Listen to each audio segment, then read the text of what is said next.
Okay,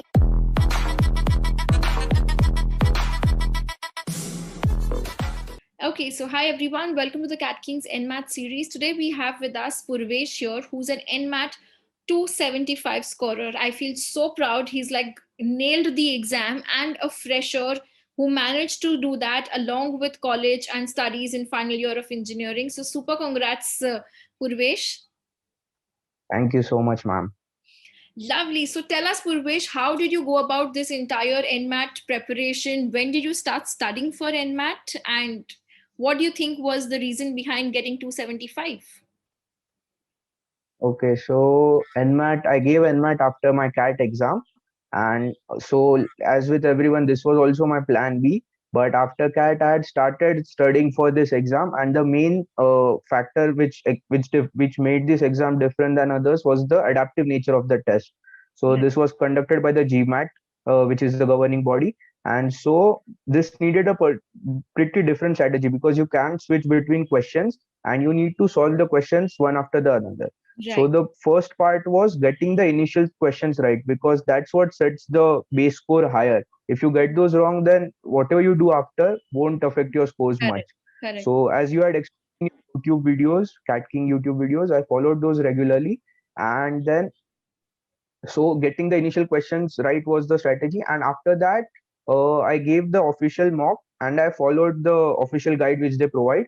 So solving these two was pretty enough for me. The concepts were based on CAT pretty much. There was no calci here, Hmm. so I had to speed up my calculations more. And so the whole mindset of bookmarking questions, going back to them later, or just marking some tukkas, that doesn't work here. So you have to take some calculated risks and like go ahead with the strategy. Okay, so which was your best? Like out of the 275, your different three sections, where did you do best? Quants, verbal, or LR? I think, yeah, verbal was my best. I think I got 91 there. Wow. So yeah, and I had so for this I had followed a different strategy. I had started with VRC first because I wanted to get in the zone, Correct. and then this was afternoon slot, so there was no factor of getting in fresh.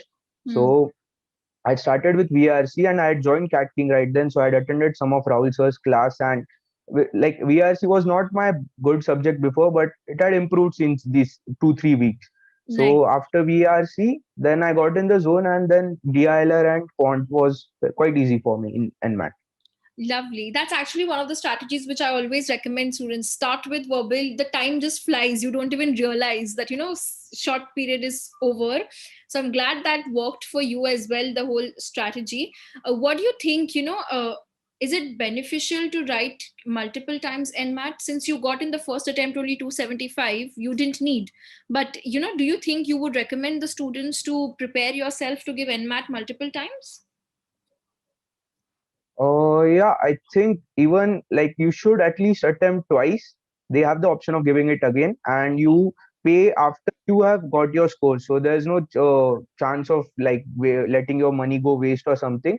Correct. So I think if you are quite comfortable with your score, like 275, you had told Anisha ma'am had told that it's a pretty comfortable score. You will get in, and all the sectional cutoffs were also clear. So I didn't give it again, but many people who had gotten 220 and you had advised them that you should give it again to be on the Correct. safe side, and Correct. that proved to be a very valuable advice, right? They wouldn't have gotten it at 220. 236 was the cutoff this year.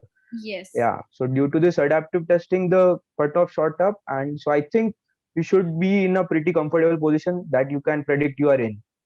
Okay, okay, that's lovely. So another thing which comes to my mind is like Purvesh, usually you'll always have engineers struggling with verbal, and you managed to get your highest, like 91 in verbal. So what do you think was worked for you? What all things would you suggest to make your verbal strong? Okay, so I followed Rahul sir's strategies for mostly all of the parts. Like he had suggested for speed reading of the passages, like the question's answer will always be somewhere near about 2 lines and after 2 lines that in that passage. So instead of wasting your time on the whole passage, you can just find some answers quickly. So that was my go-to strategy for the RCs. And for verbal, I think you can't just force it into like 3 to 4 days of preparation. It needs daily reading, so that can't be done quickly. And other para jumbles and all, you can like if there are options, you should use options. You should not Hmm. be hell-bent on egoistic, like I'll solve the whole question myself. You should use the options wherever possible, and that's it. Practice as much as possible. That's what increases your speed and accuracy, because many times we think that this is the right answer, but when we read the reason and the answer, we think, oh yeah, that must be it. So Correct. that's what gives you a whole perspective of how questions can be framed. Hmm. So solving similar questions which appear in exams are what helped me the most. Lovely. That's amazing. So thank you so much, Purvesh, for spending time with us and sharing your strategies. I'm sure it's going to be helpful for all the people who are watching us. Sure. Thank you so much, ma'am.